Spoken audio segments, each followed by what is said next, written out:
Саламатсыздар урматтуу теле көрүүчүлөр, эфирде Илимдеги кыздар теле долбоору.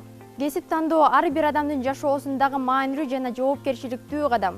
Өз кесибин туура эмес тандаган адамдар турмуштагы ордун табууда жана кесиптик өсүүдө да кыйналышат. Бул тандоо олуттуу жана оңойго турбайт. Тоскоолдуктар, кыйынчылыктар болот. Гүлназ Тултемирова, техникалык колледжинин информатика сабагынын мугалими. Кесип тандоо боюнча мындай кеңеш бермекчимин. Бул биринчи ирет өзүнүн жөндөмдүүлүгүн караш керек, ошондой эле өзүнүн каалоосу, кызыгуусу. Эгерде бала жаштайынан мисалы окумуштуу болгусу келсе, же болбосо математика, информатика тармагындагы IT инженер болгусу келсе, же медицина тарагында болсо, ошону максат кылып, көздөп, ошого умтулушу зарыл. Акчага гана кызыкпастан, ошо кандай пайда келтире алат, кандай ийгиликке жетише алат деген максатты көздөш керек. Анткени бизде азыр жаштар көбүнчөсүн кесип тандаганда бул айлыгына карап кесип курушат, өзүнүн мисалы кызыгуусуна каршы кесипти тандап алган учурлар болот.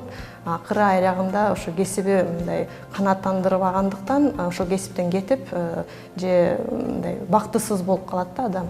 Жаштардын көбү тапшырып жаткан адистиктин мүнөздөмөсүн, ал кесиптин ээси эмне менен алектенерин билишпейт. Анткени аларда кесиптин көп түрдүүлүгү боюнча маалымат жок. Жыйынтыгында алар кесип тандап жатып абройлуу жана киреше алып келүүчү кесиптерге басым жасашат. Чындыгында ал кесипке жакынкы 10-15 жылда талап болобу же ал кесип жоголуп кетиши мүмкүнбү? Эч ким ойлонбойт. Турологдордун прогнозу боюнча жакынкы 30 жылдын аралыгында кээ бир кесиптер деги эле жоголуп кетиши мүмкүн деген прогноздор бар. Кесип тандоо бул маанилүү, анткени ага жараша келечекте айлана чөйрөң, досторуң, тааныштарың пайда болот. Өзүңөрдү кандай чөйрөдө көргүңөр келсе, ошол тараптагы кесипке умтулгула. Азыркы учурда глобалдашуу жана автоматташуу процесси катуу жүрүп жатат. Адамдын акылы, креативдүүлүгү керексиз болгон жумуштардын көпчүлүгү жакынкы 10-20 жылда толугу менен жоголушу мүмкүн. Жакынкы келечекте актуалдуу боло турган кесиптер төмөндөгүлөр. Биомедиктер, IT-генетиктер, генетикалык инженерлер, архитектура, экология, IT-адистер, виртуалдык дизайнер, онлайн-доктор, боди-дизайнер жана көптөгөн башка жаңы кесиптер пайда болот. Ал эми жасалма интеллект өнүккөндүгүнө байланыштуу төмөндөгү кесиптер актуалдуулугун жоготот. Бухгалтер, нотариус, кассир, курьер, айдоочулар, секретарь, банк кызматкерлери, корректорлор, кол борборунун операторлору жана башка көптөгөн кесиптер. Ошол себептен кесип тандоодо акыркы тенденцияларга карап, келечекте кайсыл кесиптер актуалдуу боло тургандыгын анализдеп көрүп, анан тандоо кылган туура болот. Бул жерде ата-энелер дагы балага кесип тандоодо сөзсүз түрдө туура багыт берип, көмөк көрсөтүшү керек. Кайсы кесип тандаарда ошонусуна абдан көңүл буруш керек. Илимге, айрыкча илим, техника, ошол интеллектуалдык кесиптер абдан баалана баштайт. Кара жумуштагы мындай күнүмдүк иштер баары автоматташтырылып жана роботташтырылып, алардын жумушу дээрлик эле жоюлат. Биз канчалык өзүбүздүн жаштарыбызды эмитен даярдай баштасак, илим, техника боюнча биз ошончолук алдыга жылабыз. Дүйнөдө илим, техника багыттары боюнча кесиптерди өнүктүрүү максатында STEM боюнча сабактар өтүлүүдө. STEM көндүмдөрүнүн эң алдыңкы өнүккөн өлкөлөр бала бакчадан тартып жогорку окуу жайларына чейин киргизип жатат. STEM болсо бул бир теманы мисалы ар тараптуу карап чыгуу. Анткени кээ бир сабактарда бир тема кайталана бериши мүмкүн. Мисалы химия менен физиканы алсак, атом деген тема физикада да өтүлөт, химияда да өтүлөт. Ал эми мектептердин бир аксаган жери бул бизге маалыматты берип эле балдарды жаттатуу, анан ошону кайталап айтып берүү. Кайсыл жерде колдонулат, кандай өзгөрүүгө дуушар болот, ошондой маселелерди караштырбайт. Ошондуктан окуучулардын көп кызыгуусу болбойт ал сабактарга. Анан ошол себептен илимге да көп барбайт окуучулар. Биринчи кесиби боюнча юрист Рахат Жусманбетова санариптештирүү боюнча жаңы программалар кирип жаткандыгына байланыштуу Европадан жеке маалыматтарды коргоо GDPR боюнча экинчи жогорку билимин алган. Учурда IT-юрист болуп эмгектенип келет. Рахат Жусманбетова, IT-юрист. Электрондук башкаруу боюнча мыйзамдарды иштеп чыгаргам. Андан тышкары көптөгөн мыйзамдарды ишке киргиздик. Андан кийин электрондук түрдө маалымат алмашуу ишке ашыруу үчүн түндүк системасы ишке киргизилди 2016 жылдан бери. Ошол жакта иштедим. Андан кийин электрондук кызмат көрсөтүү порталын 2018 жылда ишке киргизип, ошол порталды ишке киргизгенде дагы жанагындай укуктук ченемдик актыларды жазып, алардын инструкцияларын, андан тышкары ал боюнча тренингтерди өтүп, азыркы учурда мен санариптик укуктар боюнча тренингтерди өтөм. Мындан тышкары Рахат илимдеги кыздар долбоорунун ментору болуп, көптөгөн кыздарга өзүнүн тажрыйбасы менен бөлүшүп, алардын кесип тандоосуна туура багыт берип жаткандыгын белгилейт. Аларга жол көргөзүү, азыркы актуалдуу болгон профессияларды айтып берип, кантип ал профессияларды ишке ашырса болот, кандай алдыга максаттарды коюп, ошолорду ишке ашырып, алардын колунан бардыгы келе турганын айтып иштеп жатабыз. Ал кыздар балдар кесип тандоодо учурдагы актуалдуу кесиптерди шашпай карап чыгып, анализ жасап, анан тандаган туура болорун айтат. Ата-энесинин айтканын угуп, алар дагы кеңеш берет да. Азыркы учурдагы кандай актуалдуу профессиялар бар, ошолорду карап, кандай көндүмдөрдү мен билишим керек, ошолорду көндүмдөрдү билип алып, андан кийин профессияны тандаш керек деп ойлойм.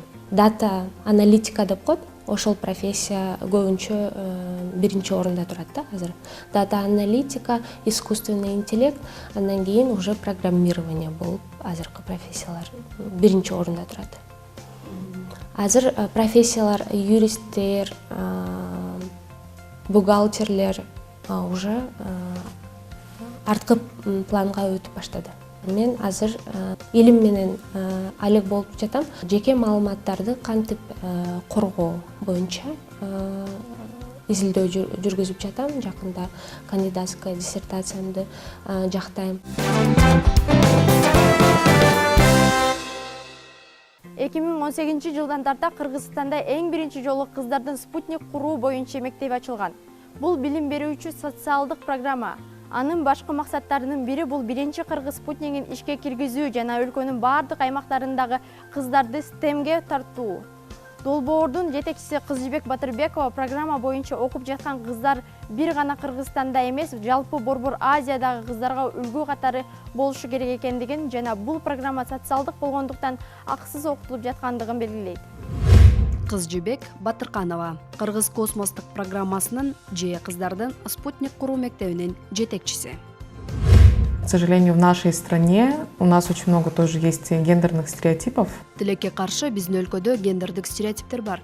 Мен аймактардагы балдар менен сүйлөшкөнүмдө келечекте кайсыл кесипте иштээрин ата-энелери чечип коюшат.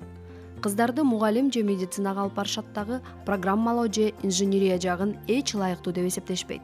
Чындыгында бул кесиптер өтө жогорку акы төлөнө тургандыгын эске алышпайт. Өлкөнүн экономикалык жактан өсүшү үчүн ар бир адам билимдүү болушу керек.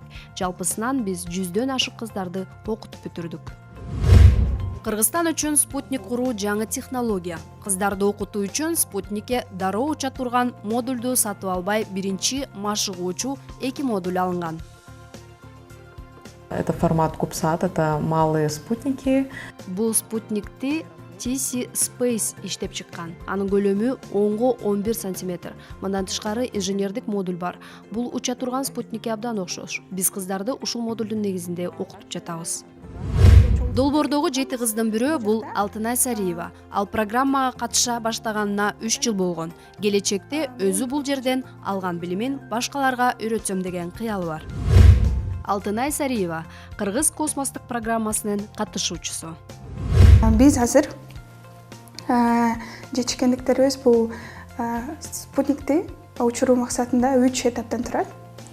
Спутникти куруу негизи 3 этаптан турат.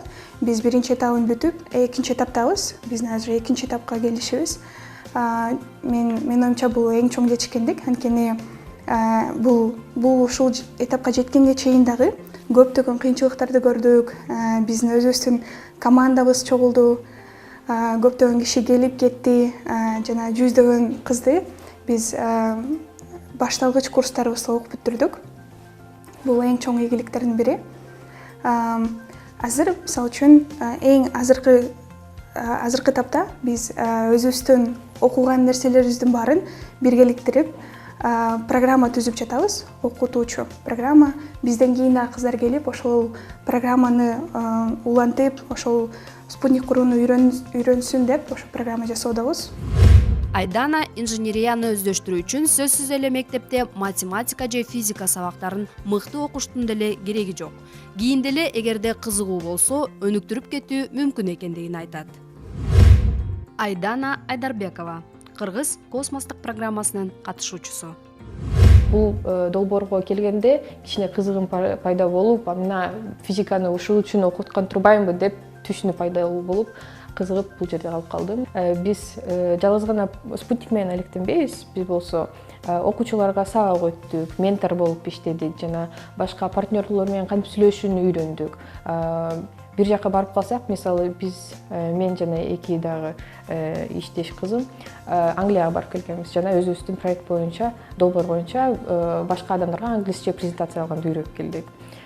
Ошол менен кичинекей жумуштарды жасай берип, менин оюмча биз баарыбыз эле абдан көп нерсени үйрөнүп калдык. Анткени баары эле ойлонот, биз болсо инженер болуп иштейбиз, бүттү спутник эле жасаганды билебиз, бүттү. Жок, андан башка дагы толтура кичинекей эле майда жумуштарды кылып, менин оюмча аябай көптөгөн башка университеттерде же башка жумушта үйрөнө албаган нерселерди үйрөнүп калдык. Заманбап жаңы технологиялар баардык тармактарда өнүгүүдө. Алсак музейде дагы виртуалдык мекендиктеги VR кешик көргөзмөсү коюлган. Онлайн көргөзмө офлайн көргөзмөгө караганда элдин кызыгуусун көбүрөөк арттырган. Мындан тышкары чет өлкөдөгүлөр да интернет аркылуу көрүү мүмкүнчүлүгүн алышкан. Чолпон Тентиева, Кыргыз улуттук көркөм сүрөт искусство музейинин директорунун орун басары. Ушул жылдын эң ийгиликтүү көргөзмөлөрдү карасак, бул ошол Алтынай Осмоева мультимедиа чоң көргөзмөнү кылды, Кутту Божи деп. Анан Айжан Фирсова, Сайкал Сейталиева бул ошо КТД кешик көргөзмөсүн дагы жасадык. Мисалы ошондой чоң ийгиликтүү көргөзмөлөрдү кыздар жасай алат. Ар бир баланын, ар бир кыздын өзүнүн бир таланттары бар, кичинекей кезинен бери. Анан ошол жакшы көргөн нерселери дагы болот да.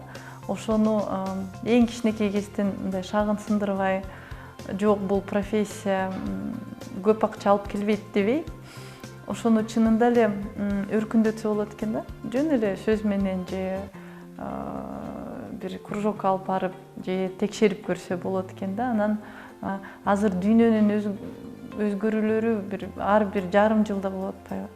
Кандай гана болот, кайсы кесиптер алдыга чыгат.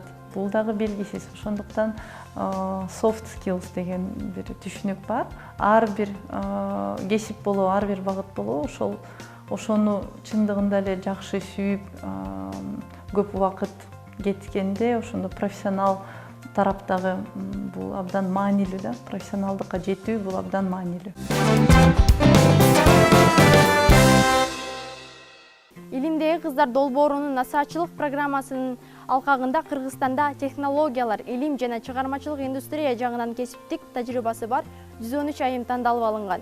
Ар бир менторго Бишкек шаарынын Ош жана Чүй областынын мектептеринен 7-10 класстардагы кыздардын тобу бекитилген. 5 ай аралыгында 113 ментор 800 шакирт менен иштешкен. Ага карата программанын биринчи этапы аяктагандыгына арналган салтанаттуу иш-чара болуп өттү. Экс-президент Роза Отунбаева айымдардын потенциалын толук түрдө колдонушубуз керектигин белгилеп өттү. Биз абдан чоң кубанычтабыз, ушундай STEM деген программа жүрүп атат, ЮНИСЕФтин колдоосу менен. Бүгүн биз 113 менторларды чогултуп атабыз. Ошолор болсо кыздар менен иштеп атат. Аларды илимге, технологияга, инновацияларга чакырып атышат. Аялдардын колунан көп нерсе келет. керек болсо планетаны өзгөртүп жиберишет, илимге тартышыбыз керек деген мотто менен мындай STEM деген программаны иштетип атабыз. Мен ойлойм, бул мунун дымагы абдан чоң бул программанын. Мунун потенциалы бар. Мына бизде ошо 7 миллион жетип калдыкпы да? Ошонун ичинде жанагы 3,5 миллион үйдө отурбаш керек. Менторлар жолугушуулардын негизинде ментилер менен кесипке багыт берүү ишин жүргүзүп, STEM кесиптердин келечектеги маанилүүлүгүн түшүндүрүп, жеке өзүнүн тажрыйбасы жөнүндө айтып, аларга кеңештерди берип, умтулууларын колдоп, шакирттердин стереотиптүү ой-пикирлерин өзгөртүүнүн үстүндө иштешкен. На сегодняшний день мы все понимаем, насколько... Биз бүгүн билим берүүгө инвестиция кылуу маанилүү экендигин баарыбыз жакшы билебиз. Элимдеги кыздар долбоору кыздардын потенциалын ачууга чоң жардам берет. Ушул долбоордо мен дагы ментор болуп иштөөдөмүн. Менде 7-8 класста окуган 13 менти кыз бар. Биз аларга Экопродукт Азия ишканасына барып, кандай кесиптер бар экенин көрсөттүк. Албетте, кыздар өз көздөрү менен толтура мүмкүнчүлүктөр бар экенин көрө алышты. Кыздар азыр бийик максаттарды койсо боло тургандыгын, ар кандай кесиптерди тандаса болоорун түшүнүштү. Бул долбоор кыздардын потенциалын өтө жогорулатат. Ал эле эмес, мага да ментор катары иштөө абдан кызыктуу болду. Менторлар ментилердин жекече өнүгүүсүнө зор көңүл бурду. Насаатчылар өз окуучуларын сергек жашоо ыңгайын тандоого шыктандырды. Ал эми кыздардын маданий жактан өнүгүшүн арттыруу максатында алар менен бирге музейлерге, көргөзмөлөргө, концерттерге дагы барышкан. Мы прошли такой непростой путь с нашими девочками. Биз онлайн иш-чараларды, онлайн, офлайн экскурсияларды да өткөрдүк. STEM-дин техникалык бөлүгү бар. Мен инженердик техникалык кесиптин өкүлү болом. Биз кыздарга дайыма инженерияны тандагыла деп айтабыз. Себеби келечек гидроинженерия жана теплоинженерияныкы болот. Мисалы, токтогул кезинде диспетчерлер, инженерлер, айымдар. Кыргызстандын энергетика тармагы айымдар үчүн ачык. Биз кыздарды кайсыл бир кесиптер менен эле чектелип калбай, бардык кесиптер кыздар үчүн ачык экенин түшүндүрүүдөбүз. Менторлор Кыргызстанда ар кайсыл тармактар боюнча чоң ийгиликтерди жараткан айымдар. Алар өзүнүн мисалында окуучу кыздарга тажрыйбалары менен бөлүшүп, аларга мотивация беришүүдө. Мына ушул долбоордун алкагында биз ар бир чыгарылышта бирден ментор жана ментини студияга чакырып маектешип жатабыз. Саламатсызбы, биздин студияга кош келипсиз. Ушул илимдеги кыздар долбоорунан сиз кантип ментор болуп калдыңыз? Ментор менен менчилердин арасынан кандай тажрыйба алмашуу болуп жатат? Ошол жөнүндө пикириңизди айтып кетсеңиз. Саламатсыңар, рахмат чакырганга. Мен архитектура курулуш тармагында иштеп, техника илимдеринин кандидаты, көп жыл университеттерде сабак өтүп, азыр өз алдынча окуу борборун ачкам. Бул борбордо биз компьютер менен иштегенди, компьютер менен чийгенди үйрөтөбүз. Мага 7 менти кыз бөлүнүп берди. Ал менти кыздарды мен мурун билчү эмесмин. Алар бүт кыздар Бишкектин Терек четиндеги жаңы конуштарда жашаган кыздар экен. 8-9 класстын кыздары. Мен ойлойм, ушу илимдеги кыздар деген долбоорун улантыш керек. Анткени кыздар чындап эле көп кесиптерди, мүмкүнчүлүктөрдү, техникадагы кызыктуу нерселерди жакшы маалыматы жок экен. Ошентип баягы долбоорлорго катышканда жаңы нерселерди үйрөнүп кызыгат деп ойлойм да. Ушул архитектура кесибин сиз эмне болуп тандап калдыңыз эле, эмне түрткү болду? Биз окуп жаткан убакта курулуш тармагында көбүнчө чийип, кол менен чийүү болчу. Анан кийин ошо кызым жакшы чиет, ошону улантып кете аласың го деп ата-энем ошо жакты сунуштаган. Курулуш тармакта, архитектура тармакта өтө көп программалар бар. Баарыңар эле билет болушуңар керек. Ошо дизайн, интерьер, бүт нерсени кыла турган программалар бар. Эми ошолорду биз азыр үйрөтүп атабыз. Анан өзүбүз да үйрөнүп атабыз. Анткени жылдан жылга күчтүү программалар чыгат. Анан биз ойлоп атабыз да, ошо кыздар көбүнчө ойлошот да, архитектура же курулуш десе бул кадимкидей эле курулушка барып, анан ошол жерде баягы эркектер иштейин деп кара жумуш деп мындай биз кандай кылабыз деп ойлошот. А бирок негизи архитектура курулуш азыркы маалда бул биринчиден компьютер, бул биринчиден проект долбоорлорду чийүү. Мен азыр да жаңы менти кыздарыбыз келип атат. Ошолор менен мен аракет кылам. Алар 9 классты бүтүп 10-го көчкөн кыздар экен да, 10-11де алар ойлойм кызыгат ушу архитектура курулушка, анан ушу тарамакты тандаганга мындай түрткү берем деп ойлойм. Студиябызга келип биз менен пикир алышып маектешип кеткениңизге рахмат. Саламатта туруңуз. Кесип тандоо адамдын жашоосундагы эң маанилүү кадам. Андыктан адашпай туура тандоо жасаңыздар. Эфирде «Илимдеги кыздар» программасы болду. Саламатта туруңуздар.